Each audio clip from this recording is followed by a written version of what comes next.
जय श्री राम दोस्तों, स्वागत है आप सभी का द कृष्णा क्लासेस में। तो दोस्तों, आप सभी को अभी तक पता चल ही चुका होगा कि कनिष्ठ का रिजल्ट यूके ट्रिपल एससी ने जारी कर दिया है।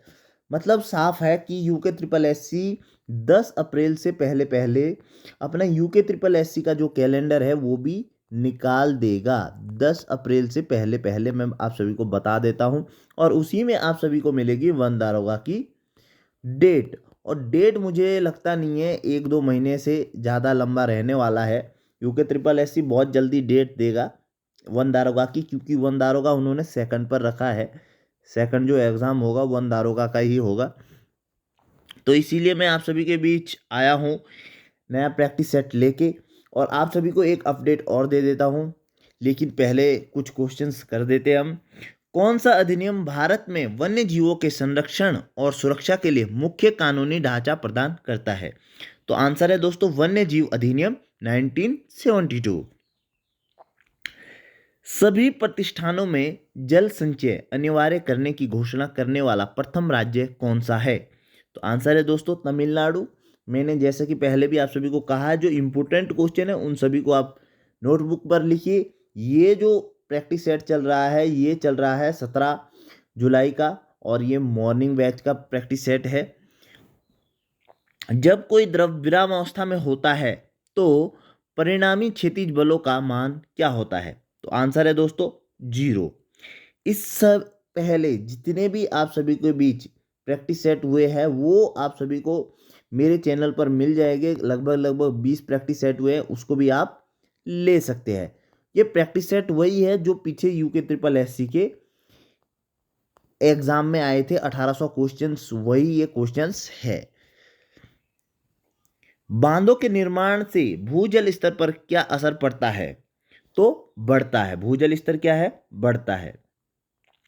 निम्नलिखित में से किसने स्थिर अनुपात का नियम दिया था? तो आंसर है दोस्तों जोसेफ प्रोस्ट। ठीक है, आगे बढ़ेंगे। जेम्स चैडविक ने निम्नलिखित में से किस मूल कण की खोज की थी? तो आंसर है दोस्तों न्यूट्रॉन। ग्लूकोज का 3 कार्बन अणु में भंजन कहाँ होता है? तो आंसर है दोस्तों कोशिका द्रव्य। किस वस्तु की स्थिति का वर्णन करने के लिए उपयोग की जाने वाली घड़ी के साथ निर्देशांक पद्धति क्या कहलाती है? तो आंसर है दोस्तों निर्देश तंत्र। निम्नलिखित में से कौन सा एक अवक्षेपण है? तो वर्षा। ई कोलाई किस प्रकार का जीव है? तो आंसर है दोस्तों जीवाणु। निम्नलिखित में से मनुष्य का वैज्ञानिक नाम कौन सा है? होमो सेपियंस। दूरदृष्टिता को ठीक करने के लिए निम्नलिखित में से किस लेंस का उपयोग किया जाता है? तो आंसर है दोस्तों उत्तल लेंस। अनेक आवृत्तियों के मिश्रण से उत्पन्न होने वाली ध्वनि को क्या कहते हैं? तो आंसर है नोट। निम्नलिखित में से कौन सा शब्द पृथ्वी पर मौजूद जीवों की संख्या और प्रकार को दर्शाता है? तो कौन सा दर्शाता है? जैव विविधता। यदि पिंड विश्राम से शुरू होकर कुछ दूरी तक यात्रा करे तो कौन सी राशि शून्य होगी? तो आंसर है दोस्तों आरंभिक वेग। आप सभी को एक अपडेट दे दूं, ये जितने भी क्वेश्चन है अगर आप सभी को प्रैक्टिस सेट इनके करने हैं और साथ में वन दारोगा की तैयारी करनी है तो 1999 में आप सभी के लिए पेड डेली क्विज, ठीक है, पेड क्विज है। आपको ग्रुप में जुड़ना है और उसमें डेली क्विज चल रहा है वन दारोगा का डेली क्विज। उसमें ये सभी क्वेश्चंस भी आपको क्विज के माध्यम से दिए जा रहे हैं और उसके बाद नए क्वेश्चंस भी आप सभी के लिए मिलेंगे। और जैसा कि मैंने कहा है नोटिफिकेशन आने के बाद आप सभी के बीच पीडीएफ भी लाई जाएगी। पीडीएफ जो है ये सारी पीडीएफ आप सभी तक पहुंचा दी जाएगी, और नई पीडीएफ भी आप सभी के लिए 6 से लेकर 10 तक काम चल रहा है। 6 से लेकर 10 तक वो पीडीएफ भी आप सभी तक पहुंचा दी जाएगी। तो आप पेड क्विज के लिए आपको क्या करना है? आपको कांटेक्ट करना है 8477998409। टेलीग्राम के माध्यम से आप यहाँ पे मैसेज कर सकते हैं, और इसी नंबर पे आपको गूगल पे करना है। आगे की प्रोसेस आपको टेलीग्राम के माध्यम से उसी में पता चल जाएगी या आप सभी को बता दी जाएगी। आप इस पे कांटेक्ट करिए, टेलीग्राम के माध्यम से आप सभी से सारी इंफॉर्मेशन दी जाएगी। आगे बढ़ेंगे नेक्स्ट क्वेश्चन की तरफ। भारत में सम्मिलित प्रजाति विविधता कितने परसेंट है? 8% है। ठीक है, निम्नलिखित में से उत्क्रमणीय अभिक्रिया की विशेषता कौन सी है? वे कभी पूर्ण नहीं होती, उत्क्रमणीय अभिक्रिया। ठीक है, यदि धारा का वर्ग माध्य मूल मान 10A है तो AC परिपथ में उच्चतम धारा क्या है? तो आंसर है दोस्तों 14.14A। आगे बढ़ेंगे, निम्नलिखित में से कौन सा ऑक्सीजन का स्रोत नहीं है? तो आंसर है दोस्तों मीथेन। एथिलीन ग्लाइकोल का आणविक सूत्र क्या है? C2H6O2। निम्नलिखित में से नदियों में अपवाह जल का प्रभाव कौन सा है? तो आंसर है इसका मृदा अपरदन। किसी पिंड का संवेग उसके द्रव्यमान के डैश डैश होता है, अनुक्रमानुपाती होता है। नर्मदा नदी आंदोलन सरदार सरोवर बांध से संबंधित है।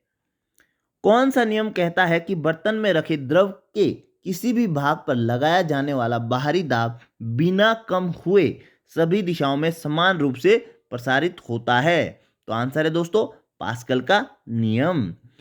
निम्नलिखित में से किस प्रकार के ठोस का गलनांक आमतौर पर सबसे कम होता है? तो आंसर है आणविक ठोस। निम्नलिखित में से कौन सा लगभग एक सरल आवर्त गति का प्रतिनिधित्व करता है? तो यू ट्यूब में दोलन करने वाली मरकरी कॉलम की गति। ठीक है, जो यू प्रकार की ट्यूब होती है उसमें दोलन करने वाली मरकरी कॉलम की गति, ठीक है, एक सरल आवर्त गति का प्रतिनिधित्व करती है। ठीक है, यूट्यूब आप ये मत सोचिए यूट्यूब, यू ट्यूब, ट्यूब अलग है। निम्नलिखित में से कौन सा सिद्धांत ब्रह्मांड की उत्पत्ति की व्याख्या करता है? कौन सा है दोस्तों? Big bang theory. आगे बढ़ेंगे, किसी एक झील में निम्नलिखित में से कौन दूसरे पोषी स्तर पर होता है? तो आंसर है दोस्तों प्राणी प्लवक। ठीक है, आगे बढ़ेंगे नेक्स्ट, प्राथमिक पारिस्थितिकी उत्तरवर्तन के दौरान नग्न चट्टानों पर निम्नलिखित में से कौन मिट्टी बनाते हैं? तो आंसर है लाइकेन। ठीक है,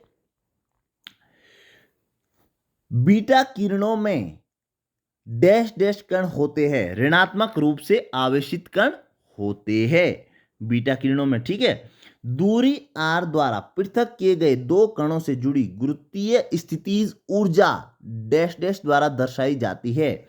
ठीक है, तो आंसर इसका V इक्वल -GM1m2/r। ठीक है, आगे बढ़ेंगे नेक्स्ट, निम्नलिखित में से गैर जीवाश्म ईंधन का उदाहरण कौन सा है? तो आंसर है दोस्तों नाभिकीय या परमाणु। निम्नलिखित में से किसने सबसे पहले एक जीवित कोशिका को देखा और उसका वर्णन किया? आंसर है दोस्तों एंटोन वॉन ल्यूवेनहॉक। ठीक है, आगे बढ़ेंगे, अर्जेंटीफेरस लेड से प्राप्त चांदी को किसके लिए खरपरण द्वारा शुद्ध किया जाता है? यह हमेशा ध्यान रखना दोस्तों, ये क्वेश्चन इंपॉर्टेंट है।